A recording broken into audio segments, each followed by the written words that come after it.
Okay, so yesterday we studied payback period method and we studied one thing that how to calculate payback period if the cash flows are equal and how to calculate payback period if the cash flows are not equal. तो एक question आपके लिए homework में था, question number 8. I hope आपने बहुत easily question number 8 को solve कर लिया होगा. कर लिया ना? Okay, good, very nice. तो जरा क्वेश्चन नंबर 8 को मैं अगर एक बताऊं क्योंकि बच्चे अक्सर ये भी पूछते हैं कि सर हमारा प्रेजेंटेशन कैसा होना चाहिए, तो मैं आपको एक क्विक हिंट भी देता हूं कि प्रेजेंटेशन आपका किस तरह से होना चाहिए.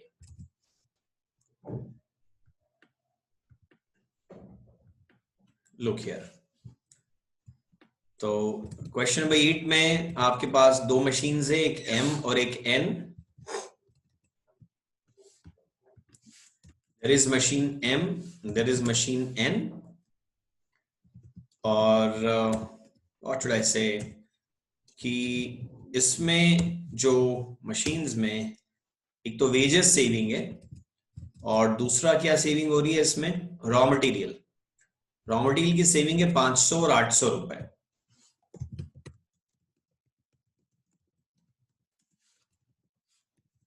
और वेजेस की जो सेविंग हो रही है वो कितनी है, 6000 एंड 8000.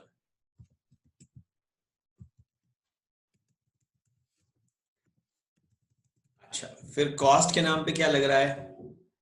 एक तो आपको लग रही है यहां पर मेंटेनेंस कॉस्ट 800 और 1000. सो maintenance cost is 800 and 1000, and supervision cost is 1200 and 1800. Supervision cost is 1200 and 1800.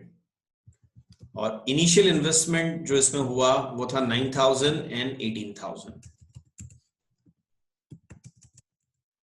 तो क्या 2 years और 3 years पेबैक पीरियड आता है आप लोगों का?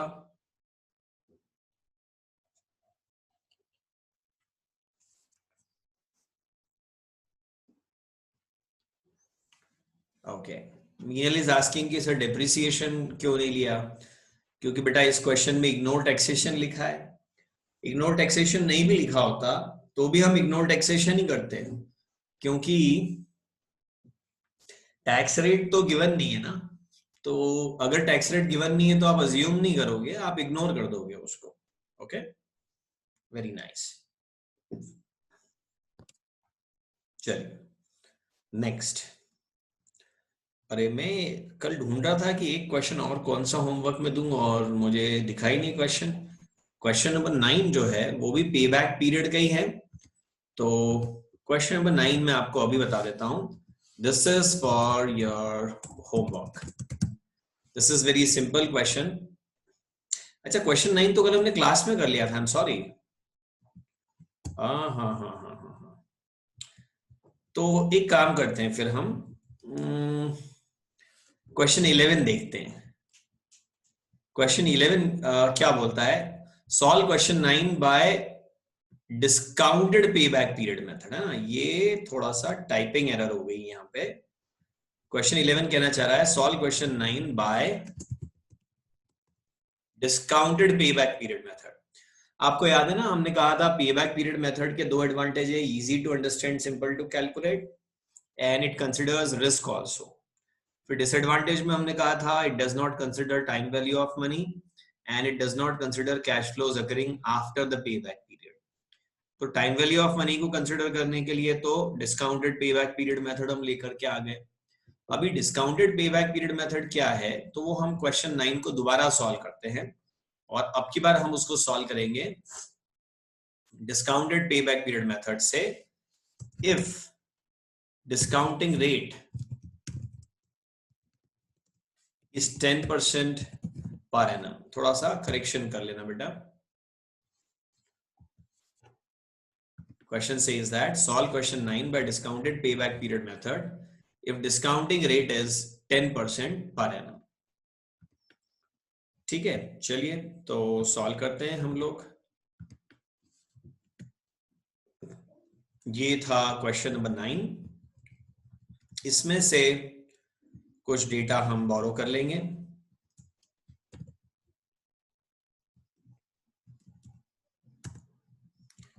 और क्वेश्चन 11 बना लेते हैं हम उसी बोरोड डेटा से। देखो हमारे पास में CFAT ऑलरेडी था इस क्वेश्चन में, है ना।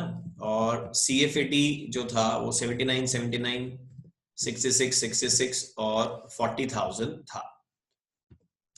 ठीक है, अब CFAT के बाद हम अगला कॉलम बनाएंगे present value at the rate of 10%, और उसके बाद फिर अगला जो कॉलम हम बनाएंगे वो बनाएंगे क्यूमुलेटिव प्रेजेंट वैल्यू का, cumulative present value, right.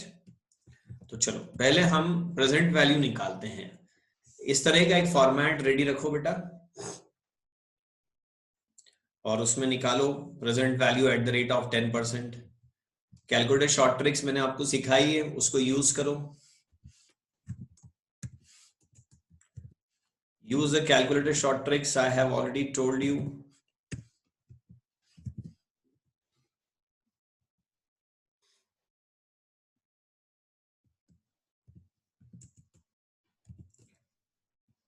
and then make cumulative sum total also।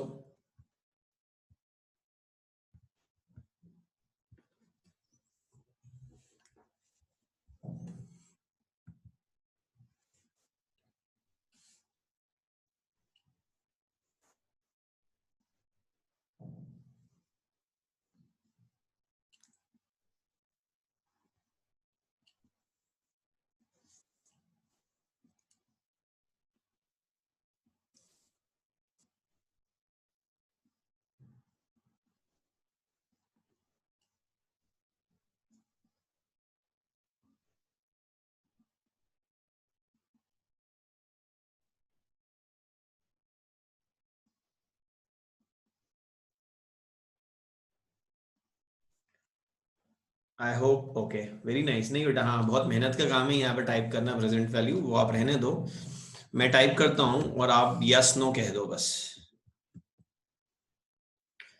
Present value calculate करो। तो क्या आप सबकी यही प्रेजेंट वैल्यूज आ गई है?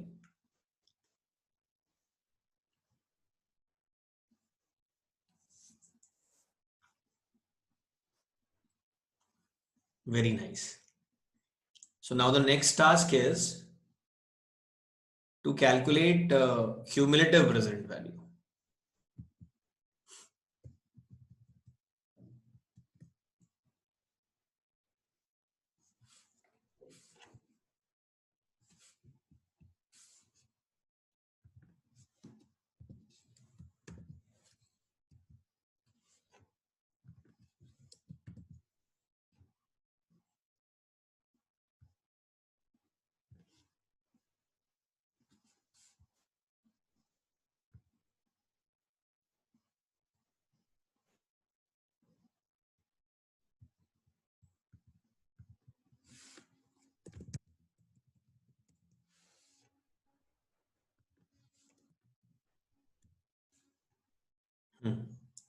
चलो बताओ, क्या क्यूमुलेटिव प्रेजेंट वैल्यू सबकी आ गई है वाली?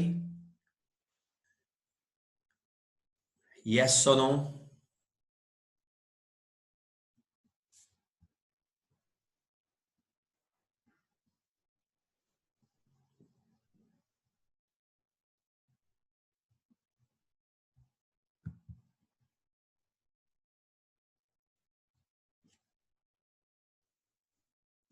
ओके। पवन इतनी लेट क्यों एंटर कर रहे हो बेटा क्लास में? पवन पठेनकर, you just entered the class. Naman is saying एक बार शॉर्ट ट्रिक बता देना। अच्छा नमन, शॉर्ट ट्रिक बहुत सिंपल थी ना बेटा, चलो मेरे साथ करो आप सब लोग। 79,000, उसके बाद में आपको कहना है डिवाइडेड बाय, ठीक है, और डिवाइडेड बाय करने के बाद में आपको करना है 1.10। जैसे ही इक्वल टू करोगे ना तो फर्स्ट ईयर का फिगर आ जाएगा, फिर इक्वल टू प्रेस करोगे तो सेकेंड ईयर का फिगर आ जाएगा, फिर 66,000 करके और 3 बार इक्वल टू प्रेस करोगे थर्ड ईयर आ जाएगा, फिर और एक बार इक्वल टू प्रेस करोगे फोर्थ ईयर की प्रेजेंट वैल्यू आ जाएगी, फिर 40,000 टाइप करके 5 बार इक्वल टू प्रेस करोगे तो ये आ जाएगा। प्रेजेंट वैल्यू कैलकुलेट करने के ये सारे की स्ट्रोक्स हैं।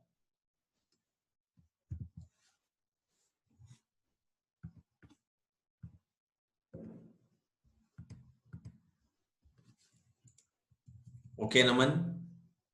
अच्छा, अगर आपको क्यूमुलेटिव प्रेजेंट वैल्यू भी कैलकुलेट करनी है साथ साथ में, तो थोड़े से की स्ट्रोक्स जो हैं वो चेंज हो जाएंगे। अगर आपको क्यूमुलेटिव प्रेजेंट वैल्यू निकालनी है तो पहले तो ये करो आप 79,000 डिवाइड बाय 1.10 इक्वल टू, इससे आपकी फर्स्ट ईयर की प्रेजेंट वैल्यू आ जाएगी, और साथ में ना m प्लस प्रेस कर लो तो ये 71818 जो है मेमोरी में स्टोर हो जाएगा। चलो सब लोग करो तो मेरे साथ। मेमोरी कैंसल, उसके लिए MRC स्विच 2 बार प्रेस करना पड़ता है।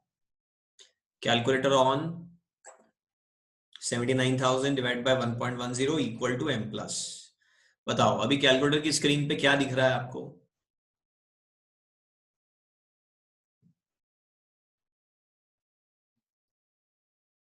है, कम ऑन। यस, 71818 भी दिख रहा है और किसी कोने में m लिखा हुआ भी दिख रहा होगा,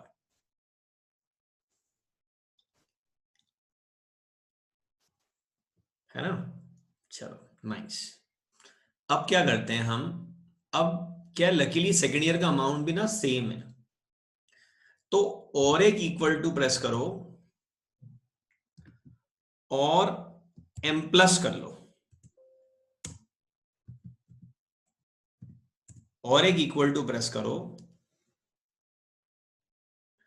और m प्लस करो तो 65289 आ गया होगा। Very nice. इसको तो हम पीवी वाले कॉलम में लिख लेंगे, और साथ में ना MRC स्विच सिर्फ एक बार, 2 बार नहीं, सिर्फ एक बार MRC स्विच भी प्रेस कर लेंगे। अब बताओ क्या आया? 137107। फैंटास्टिक। अब मैं क्या करूंगा, अब मैं टाइप करूंगा 66,000 और मैं करूंगा 3 बार इक्वल टू और फिर मैं कर दूंगा m प्लस। तो मैं जैसे ही ये करूंगा m प्लस तो ये 49587 आ चुका होगा। देखना जरा 66,000 3 बार इक्वल टू m प्लस करने से क्या आता है। Come on everyone, do participate.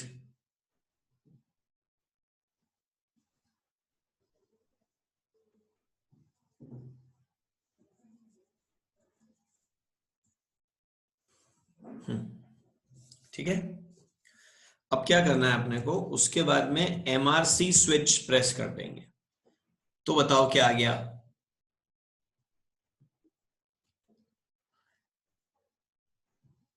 186,694। तो हर बार MRC करने से ना क्यूमुलेटिव टोटल लगता जाता, तो बाद में मेहनत नहीं करनी पड़ेगी। मैं आपको पहले भी कह चुका हूं कि टाइपिंग जितनी कम करनी पड़े ना उतना अच्छा है। कोई फिगर कॉपी में से देख के टाइप करना पड़े तो एक तो उसमें टाइम वेस्ट होता है और दूसरा गलत टाइप हो जाने के चांस होते हैं।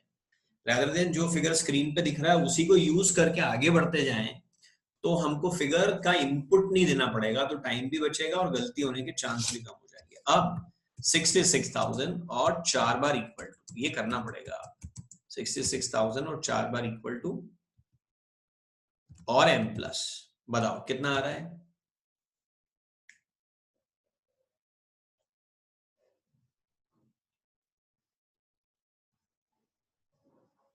ऑल स्टूडेंट्स शुड आंसर, ऐसा नहीं कि बस 50% लोग आंसर कर रहे हैं, बच्चे 50% आराम से बैठे हैं हाथ पे हाथ रख के।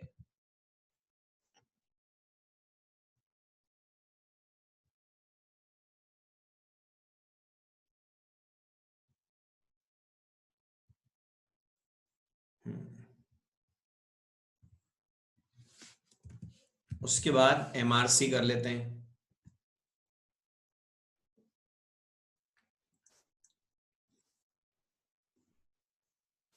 बिल्कुल सही जवाब।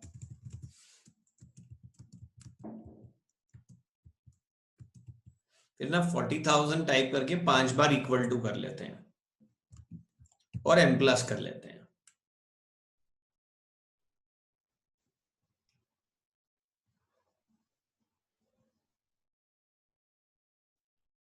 ठीक है, और फिर उसके बाद में एमआरसी।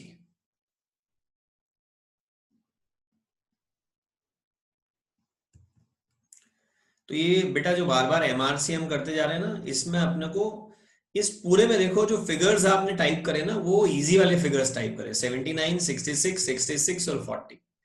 अगर ये एमआरसी ट्रिक आप नहीं लगाते तो आपको पता है क्या होता, आप पहले ये सारी प्रेजेंट वैल्यूज तो कैलकुलेट कर लेते, उसके बाद ना आप एक एक प्रेजेंट वैल्यू को इनपुट करते हाथ से। सोचो 71818 प्लस 65289 इक्वल टू, फिर वो 1,37,000 आता, फिर प्लस 49587 करते, फिर प्लस 45079 करते, फिर प्लस 24837 करते।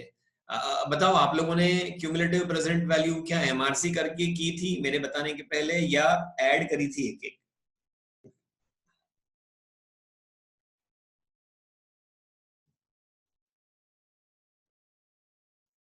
अच्छा, राज ने कर लिया था एमआरसी करके। चलो ठीक है राज, आपको टेस्ट करेंगे अगली बार कुछ भी बताने से पहले कि do you already know it. Good good बेटा, वेरी गुड। तो ऐड करके आपने करा ना। अब बेटा इसमें क्या हुआ, 5 ऑड फिगर्स आपको टाइप करने पड़े, जिसमें 71818 की जगह 78181 टाइप हो जाने के चांसेस, या 65289 की जगह 62589 टाइप हो जाने के चांसेस बहुत ज्यादा होते हैं, है ना? तो ऐसे करना चाहिए जिससे अपने को फिगर्स का इनपुट कम देना पड़े, टाइम बचता है, एरर फ्री होने के चांसेस भी बढ़ जाते हैं। ठीक है Naman, I hope this help you. चलो अब डिस्काउंटेड कैश फ्लो पीरियड अपने को निकालना है, डिस्काउंटेड पे बैक पीरियड निकालना है। तो देखो 2 लाख रुपए का इनिशियल इन्वेस्टमेंट इस प्रोजेक्ट में।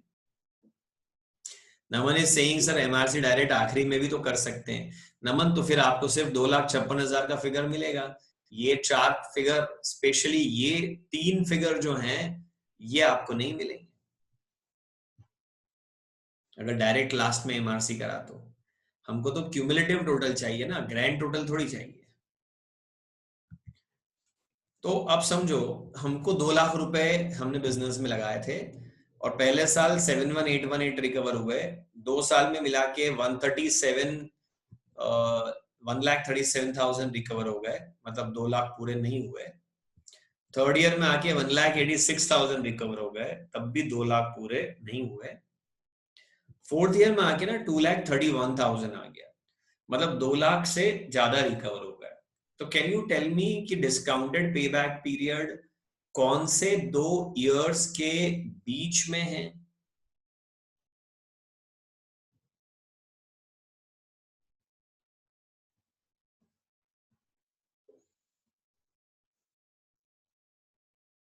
Exactly exactly.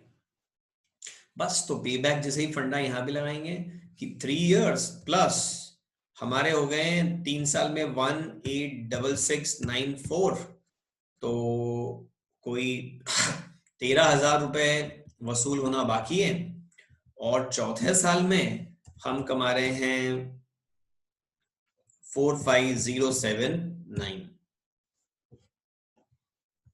तो जरा इसको सॉल्व कर लीजिए आप।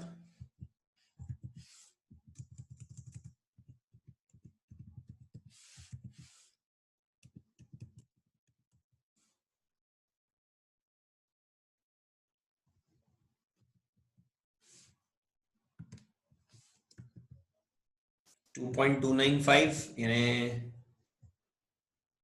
3.295 यानी 3.3 इयर्स कर लेते हैं इसको राउंड ऑफ।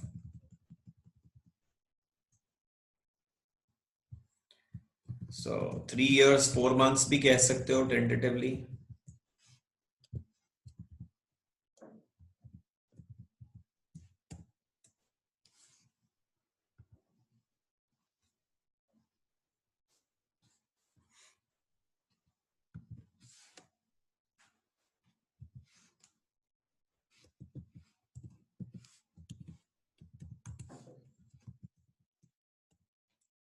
ठीक है, अब जरा समझो, जब इसी क्वेश्चन में हमने पे बैक पीरियड निकाला था इन्हीं इसी डेटा के साथ, जब हमने पे बैक पीरियड निकाला था तो वो कितना आया था?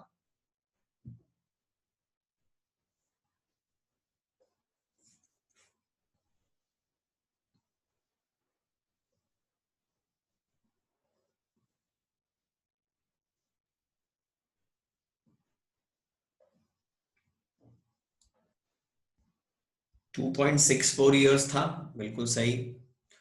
और अब जब डिस्काउंटेड पे बैक पीरियड निकाला तो वो 3.3 इयर्स आया। तो डिस्काउंटेड पे बैक पीरियड से ज्यादा आया है। What do you think? Is it just a coincidence for this question? या फिर it will happen always that discounted payback period will be more than payback period? Discounted payback period will be more than payback period. Is it the one time thing is it the random thing which is happening over here, or will it happen always?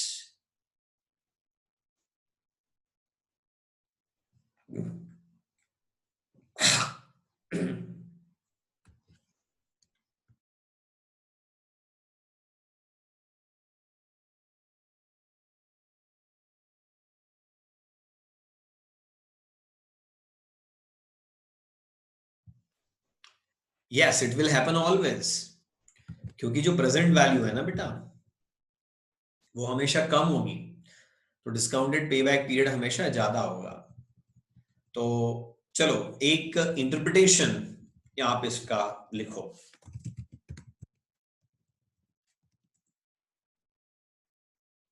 Interpretation इसका क्या लिखेंगे? It will take 2.64 years to recover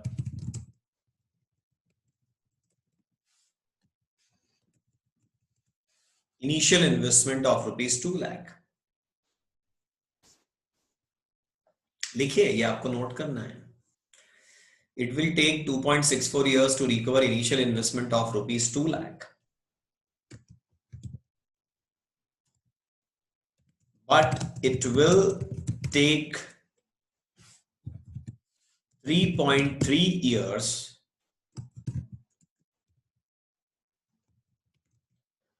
to recover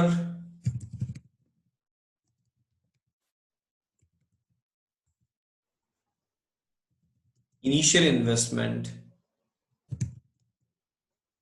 with return at the rate of 10% per annum। सिर्फ मूलधन principal amount recover करना है, then it will take 2.64 years. If you want to recover return also, I just don't want my principal amount back, I also want to get return at the rate of 10%. So if you want to recover principal plus interest, it will take 3.3 years. Principal alone will take 2.64 years. Principal plus interest will take 3.3 years. Okay, how do you take decision in case of mutually exclusive proposals? What will you do? Select the one with higher or lower दो mutually exclusive project हैं, तो किसको लेंगे? Discounted pay back period जिसका lower हो या higher हो, shorter हो या लॉन्गर हो? Lower discounted payback period. Perfect. In case of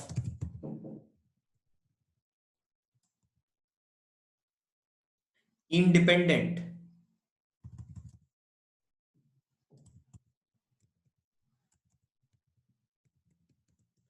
proposals, what would you like to do? Except if discounted payback period is equal to or less than, लिखो ये, except if discounted payback period is equal to or less than what? बताओ.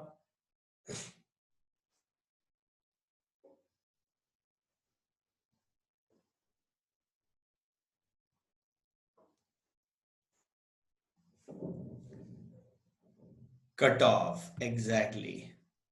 Meenal is asking 79,000 future value है, तो वो बेटा तो future value तो future में मिलेगी ना, ब्याज कहाँ मिला आपको? मीनल, आपको इंटरेस्ट कहाँ मिला? आपने 2 लाख रुपीस लगाए, फिर आपको 79 मिले. अभी 79 के अंदर सिर्फ 71,000 का प्रिंसिपल है और बचा हुआ इंटरेस्ट है. तो अगर आप बोल रहे हो कि सिर्फ ये प्रिंसिपल है, मीनल इज सेइंग कि 79,000 फ्यूचर वैल्यू है तो उसमें इंटरेस्ट शामिल है. हाँ, तो अगर वैसा सोचोगे इंटरेस्ट शामिल है तो प्रिंसिपल तो सिर्फ यही वाला है ना. सिर्फ यही वाले प्रिंसिपल को अगर आप कंसिडर करोगे तभी तो 3.3 इयर्स लगेंगे. और अगर आप मानते हो कि नहीं नहीं ये पूरा का पूरा प्रिंसिपल है, ब्याज तो हम बाद में देख लेंगे, तो फिर 2.64 इयर्स में ही रिकवर हो जाएगा. दो रास्ते हैं सोचने के कि पहले प्रिंसिपल प्रिंसिपल रिकवर कर लूं, उसके बाद ब्याज कमाऊंगा, that is pay back period. और आप सोचते हो नहीं प्रिंसिपल और इंटरेस्ट साथ साथ कमाऊंगा, that is discounted pay back period. और फिर प्रिंसिपल इंटरेस्ट साथ साथ कमाना है तो फिर तो प्रिंसिपल कम मिलेगा हर बार, 79,000 नहीं 71,000 होगा. फिर सेकेंड ईयर 79,000 नहीं 65,000 होगा. तो ऐसे करके तो ज्यादा साल लग जाएंगे ना. हाँ एग्जैक्टली exactly. यहां पे क्या आएगा? Less than.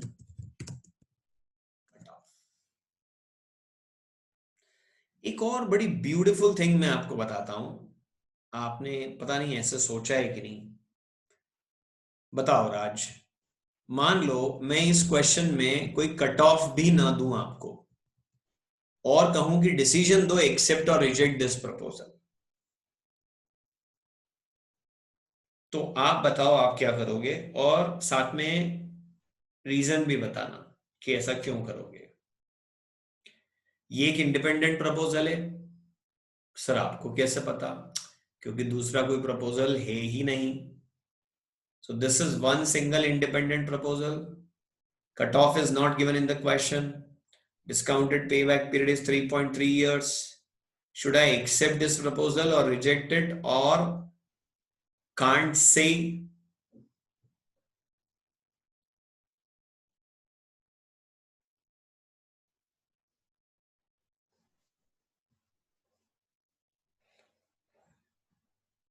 Right, Naman and Gunjan, we can see कि लाइफ ऑफ द प्रोजेक्ट 5 साल है और डिस्काउंटेड पेबैक पीरियड 3.3 इयर्स है, तो ये प्रपोजल एक्सेप्टेबल है.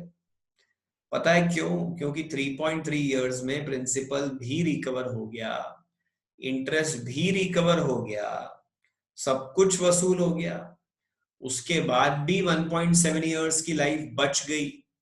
तो वो जो एक्स्ट्रा 1.7 ईयर की लाइफ है उसमें तो मलाई कमा रहे हैं ना, एक्स्ट्रा कमाई हो रही है.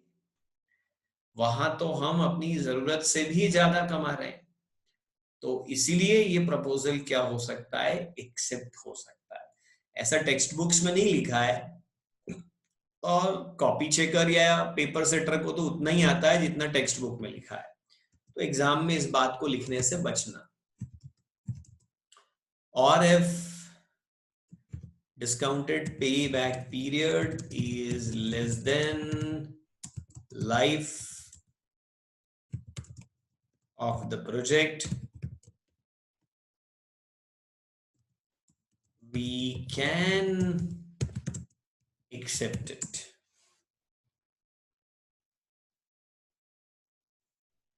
लिख लो बेटा, हर चीज प्रॉपरली नोट करो। सुनी हुई सब बातें तो 24 घंटे में गायब हो जाएगी। जो खुद अपने हाथों से लिखोगे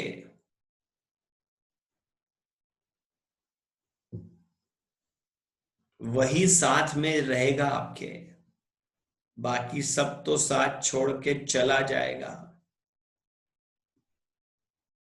सोचो साथ क्या जाएगा।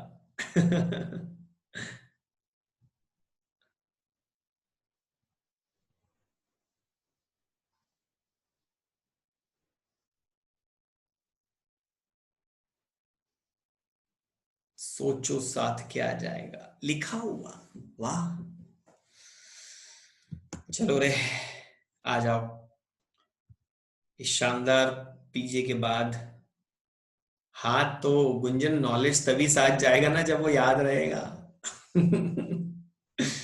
एक बार सुन के हमेशा के लिए थोड़ी याद हो जाता है। लिख लोगे तो अगली बार रिवाइज करने के काम आएगा। ऋषि के साथ उसकी डिग्री जाएगी। अगले जन्म में जब पैदा होगा तो सीए का टैग लगा हुआ ही आएगा साथ में। ओह माय गॉड, कि इन्होंने तो सीए पिछले जन्म में ही कर लिया था, आपको जरूरत ही नहीं है। काश ऐसा होता, जन्म जन्मांतरों तक सीए चलता रहता।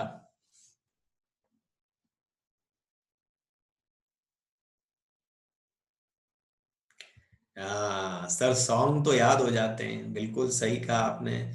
क्योंकि सॉन्ग्स में ना आप बड़ा इंटरेस्ट लेते हो, उसमें म्यूजिक होता है, आपको मजा आता है, आप उसमें इंटरेस्ट लेते हो। जिस चीज में इंटरेस्ट लोगे वो याद हो जाएगा। और सॉन्ग के लिरिक्स की लेंथ, जितने आपको सॉन्ग याद है वर्सेस जितना आपका इंटर का सिलेबस है। जितने सॉन्ग्स आपको याद है ना वो 50 पेज के होंगे, 100 पेज के। इंटर का सिलेबस 2-4 हजार पेज का है। इसलिए बेटा, एक तो वो वॉल्यूम में कम होता है, दूसरा उसमें आपको इंटरेस्ट आता है। इसमें इंटरेस्ट लोगे ना तो ये भी सब बहुत अच्छे से याद रहेगा आपको। इंटरेस्ट लेके पढ़ो, ध्यान दे के पढ़ो। अरे आज सॉन्ग टाइप का तो मूड नहीं ना बेटा, सम अदर डे। जिस दिन मेरा मूड होगा उस दिन। चलो नालायकों, क्वेश्चन सॉल्व करो। क्वेश्चन नंबर 12 एक तो मैं आपको होमवर्क में दे देता हूं सबसे पहले।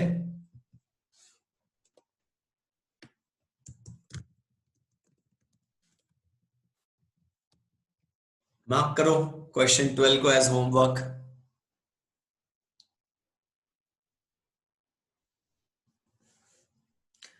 और क्वेश्चन नंबर 10 का पेबैक पीरियड निकाल के बताओ। बहुत अच्छा क्वेश्चन है, पता चलेगा कि आपके कंसेप्ट क्लियर हैं कि नहीं है। मत रो बेटा मत रो, कम ऑन ऋषि, अच्छे बच्चे रोते नहीं हैं।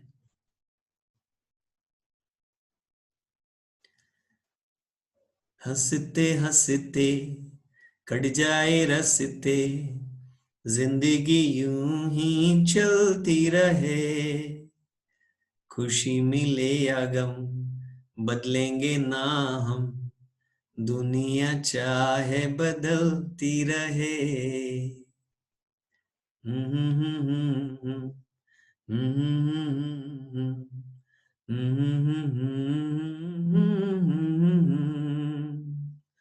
खुशी मिले या गम बदलेंगे ना हम, दुनिया चाहे बदलती रहे।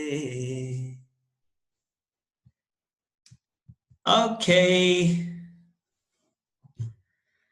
क्वेश्चन नंबर 12 तो होमवर्क दे दिया मैंने। अब आपको सॉल्व करना है क्वेश्चन नंबर 10। निकालो, निकालो इसका पे बैक पीरियड।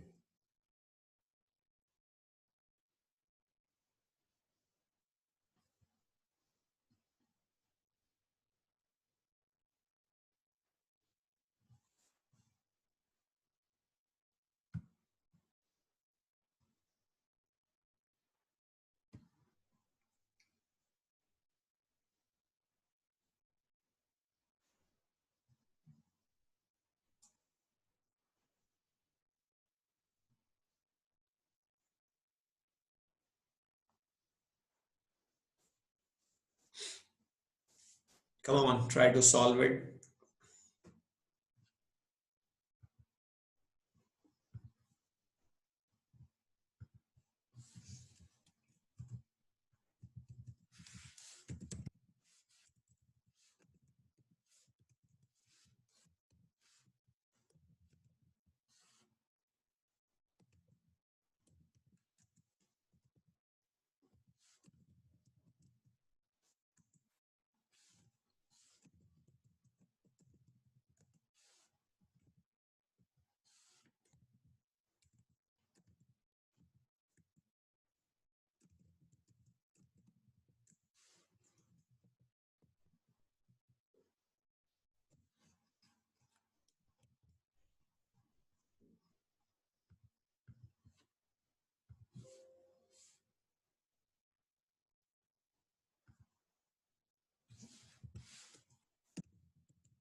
सारे लोग करो, सारे लोग आंसर पोस्ट करेंगे तब मैं बताऊंगा।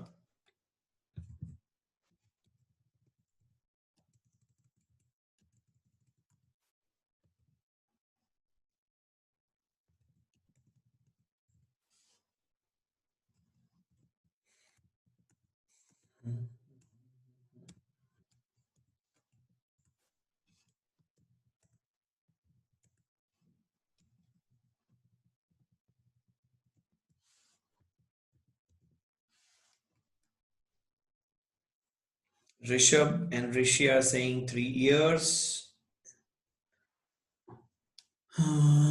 Naman is saying 1.75 years. Himanshu is saying 1 year 9 months. Ayush is saying 3 years.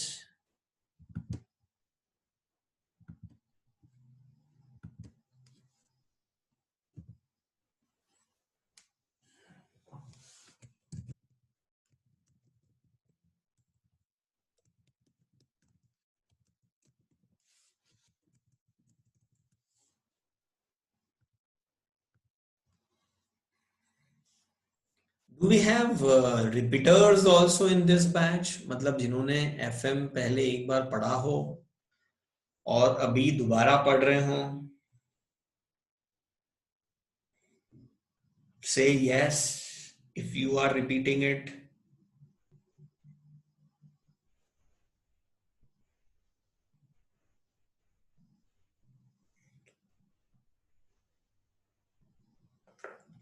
Okay. Rishabh is repeating ऐसा करण कह रहा है। ऋषभ ने तो कहा नहीं ऐसा।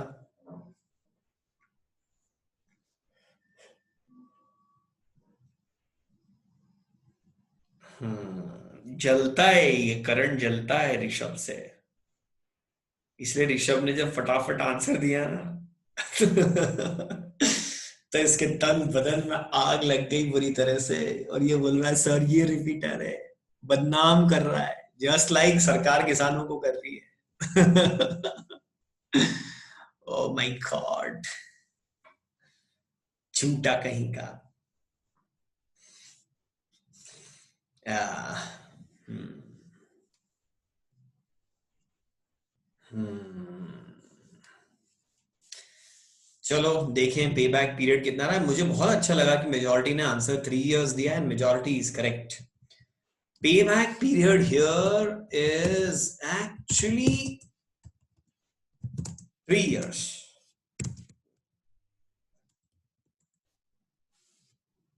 पे बैक पीरियड कितना है? 3 इयर्स है। नालायक हटाओगे यहां से जो ड्राइंग करी तुमने।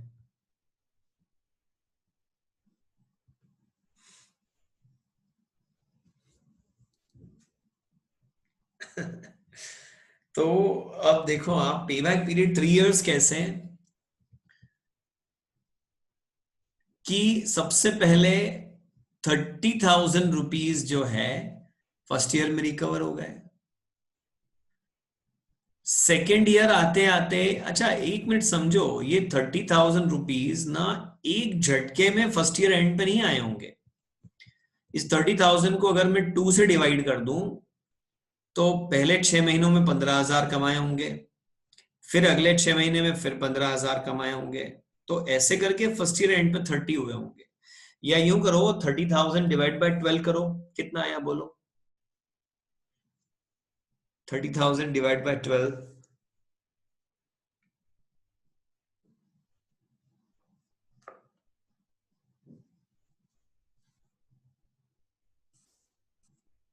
2,500। तो ये ऐसा नहीं है कि ये 30,000 एक झटके में आपने कमा लिए होंगे। 2,500 करके 12 महीने में कमाए होंगे।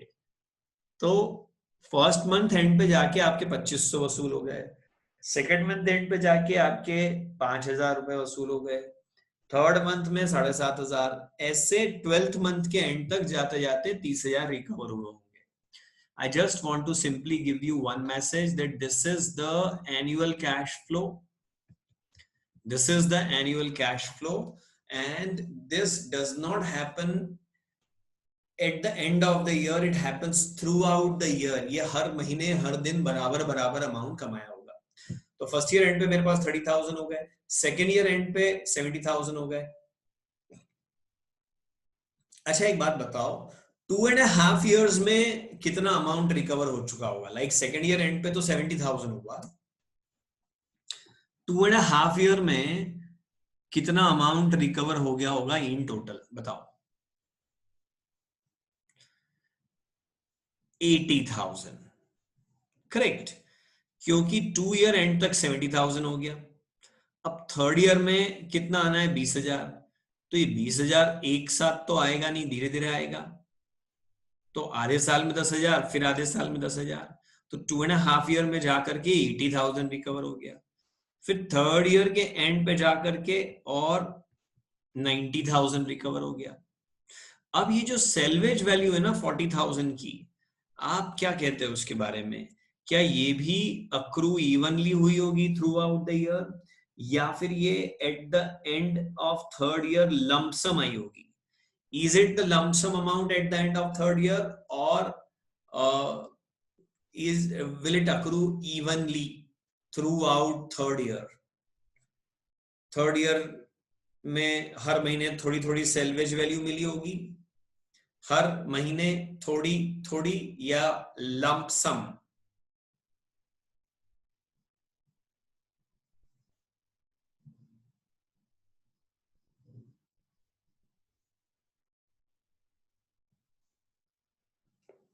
Exactly exactly। तो एनुअल कैश फ्लोज को तो आप अक्रू इवनली मानते हो, लेकिन सेल्वेज वैल्यू कैसी है? लंपसम। थर्ड ईयर के एंड पे पहुंच गए आप, तब तक भी 1,00,000 रुपए नहीं मिले आपको। थर्ड ईयर के एंड पे पहुंच गए आप, तब तक भी आपको 1,00,000 रुपए नहीं मिले।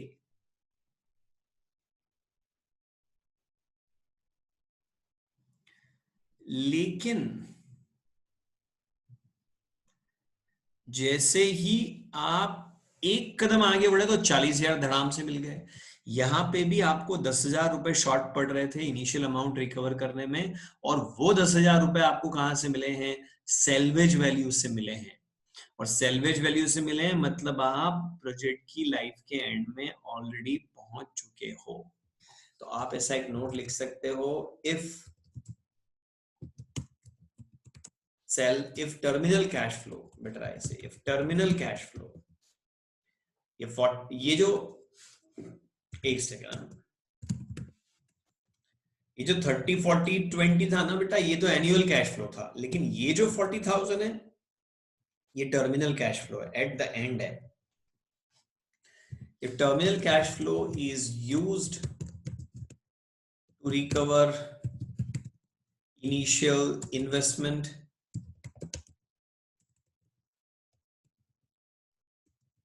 then payback period is equal to life of the project. Then payback period is equal to life of the project.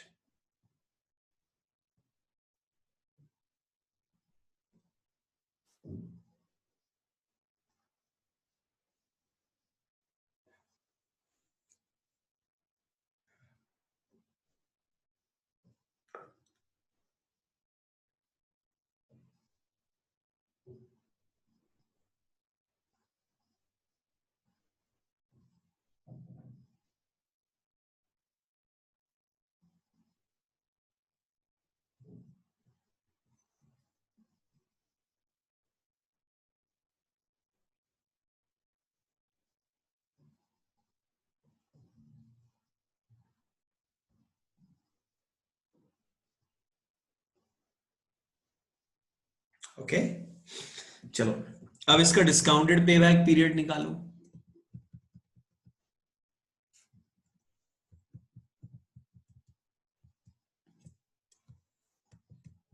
इसका डिस्काउंटेड पेबैक पीरियड भी ना 3 इयर्स ही आना है। कैसे? आप सबसे पहले present value at the rate of 10% है रेट, शायद जरा देखना,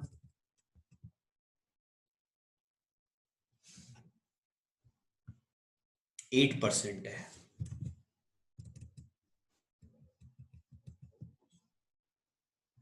present value at the rate of 8% निकाल लो।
चेक करो जरा आप लोग।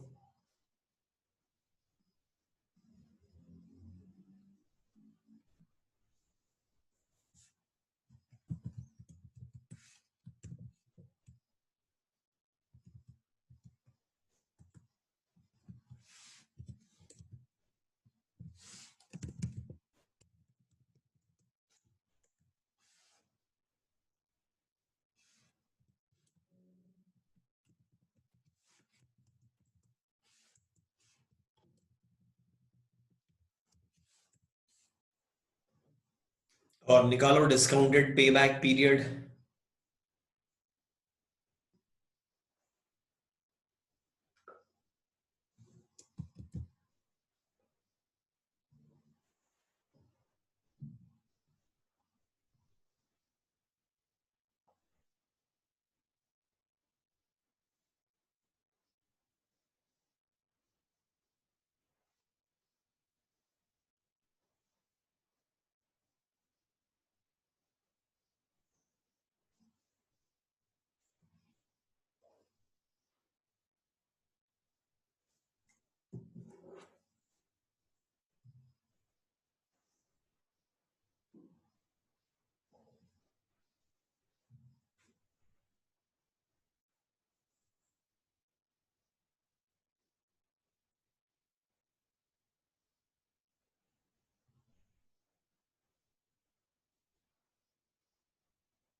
Exactly, good.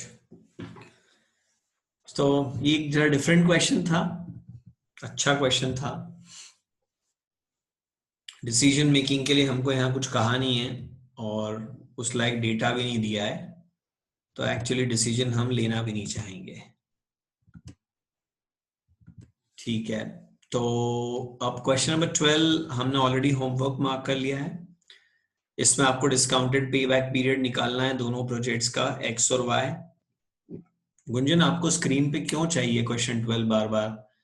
बेटा नोट्स में ऑलरेडी ये क्वेश्चन है, वहां से देखो।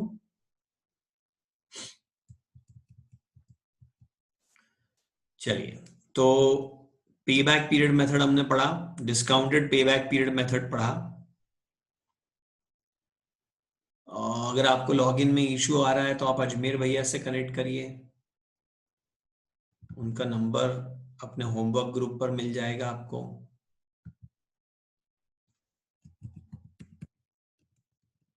अदरवाइज यहाँ भी टाइप कर दिया है मैंने, अरे गलत हो गया।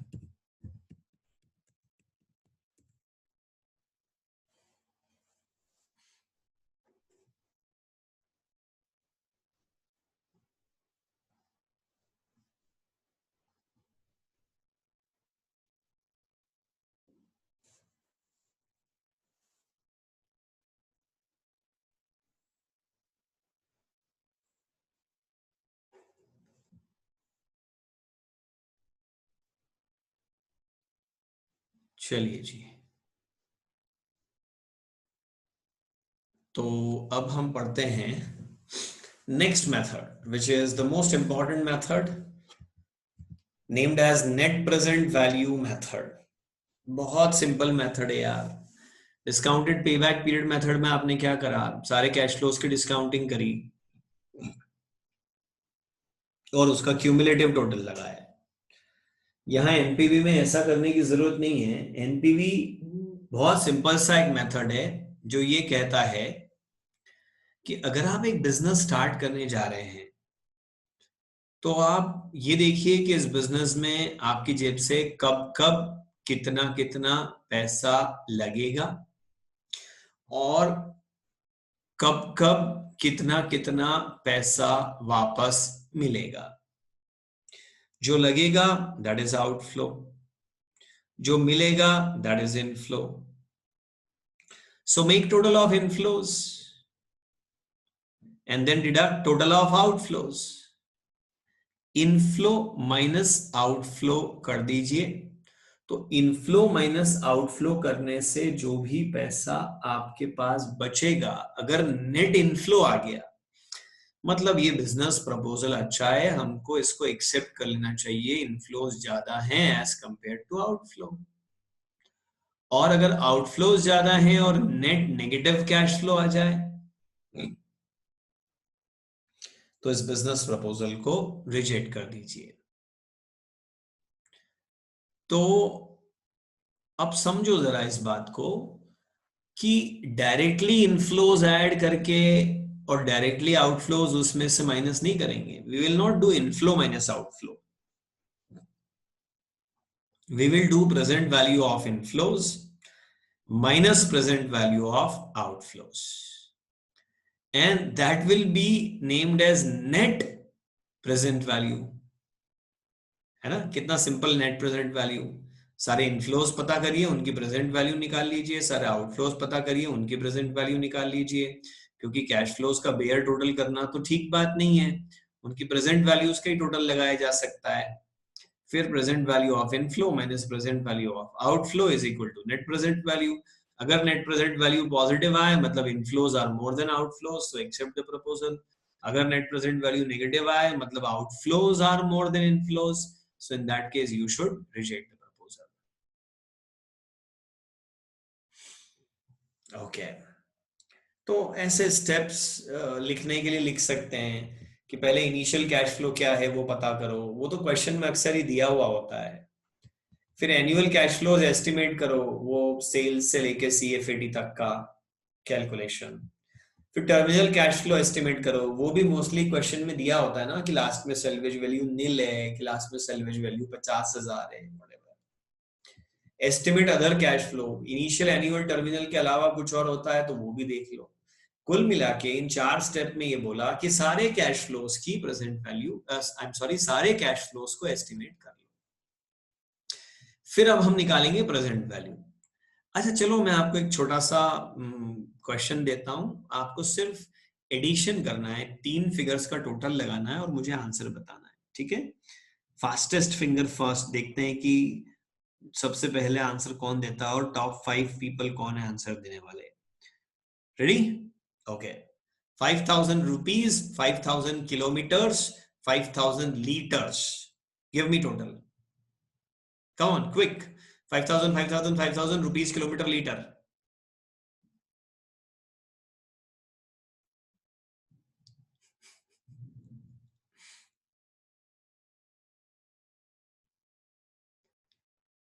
नहीं होगा, नहीं हो पाएगा सर, नहीं होगा भैया, नहीं कर पाएंगे क्योंकि डिफरेंट यूनिट ऑफ मेजरमेंट है। Exactly different unit of measurement है, टोटल नहीं लगा सकते। यूनिट ऑफ मेजरमेंट सेम होने पे एडिशन सब्ट्रैक्शन हो सकता है। ओके, दूसरा question. 1 lakh rupees first year, 1 lakh rupees second year, 1 lakh rupees third year, give me sum total.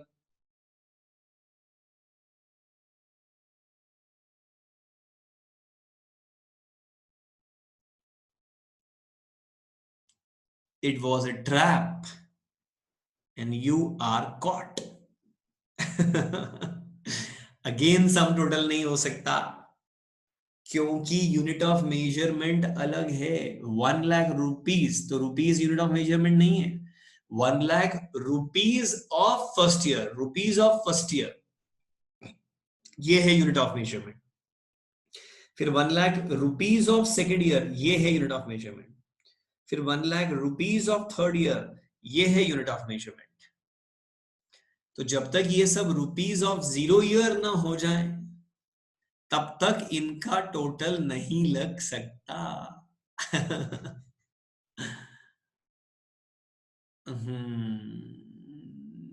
Harshita, ये जो सिंबल बनाया है ये क्या है?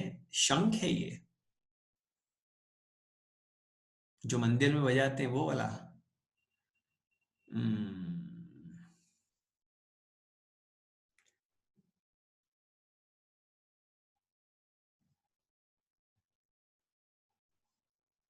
हम्म, ये टेढ़ा होके हंसना। अच्छा, ये मुझे दिख ही नहीं रहा है। कि ये, अच्छा अच्छा अच्छा अच्छा अच्छा, ये टेढ़ा होके हंस रहा है। अ, हंसते हंसते गिर गया। ओह माय गॉड, यार ये कौन सा, या तो थोड़ा सा डिस्टॉर्ट हो गया इसमें जूम के चैट में। मैंने तो व्हाट्सएप में कभी यूज नहीं करा इस टाइप का यार। चेक करने दो तो जरा। व्हाट्सएप में नहीं होता है शायद ये वाला।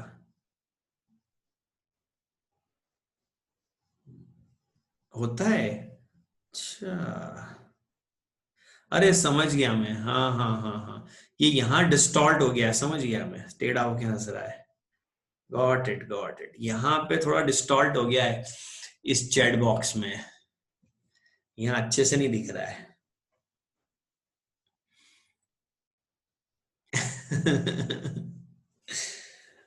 ओके,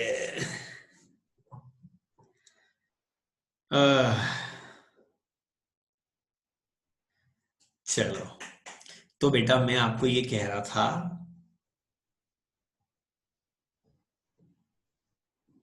सर को कुछ भी इमोजी भेजो दिखेगी नहीं। ये आया आतंकवादी एक, नमन नामक।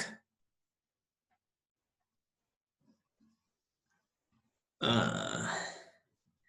बेटा नमन, सर ना गेले नहीं है। चार्टर्ड अकाउंटेंट है जिसके लिए तुम अभी संघर्षरत हो। पगले का मालवी वर्जन होता है गीला।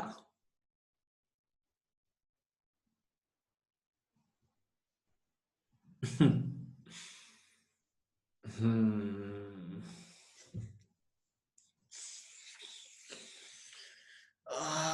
चलो बस काफी तारीफ सुन ली मैंने अपनी, अब पढ़ लेते हैं। हम्म तो determine cash flows.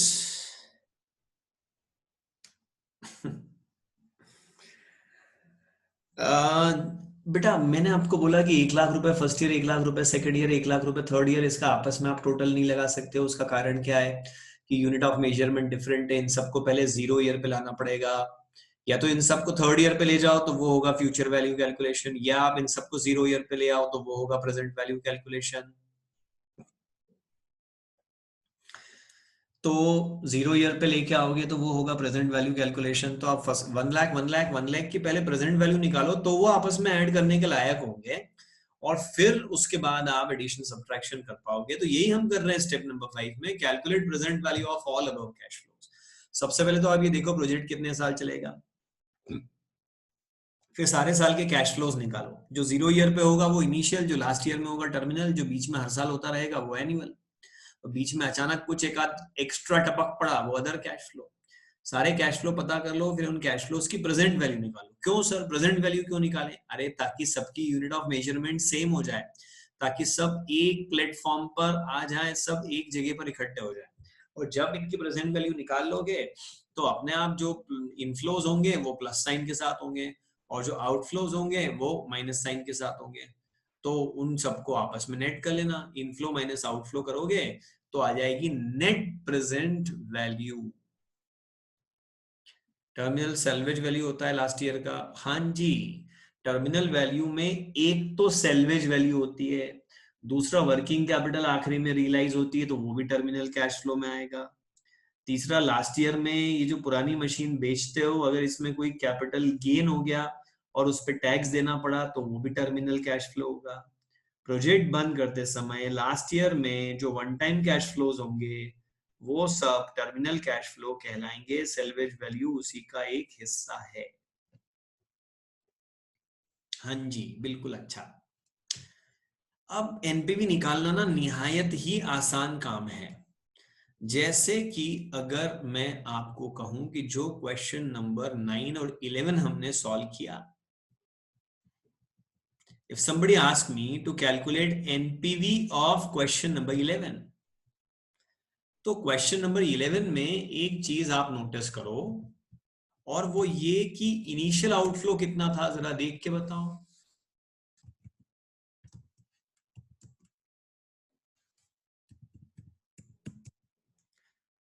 Initial outflow question number 9 में,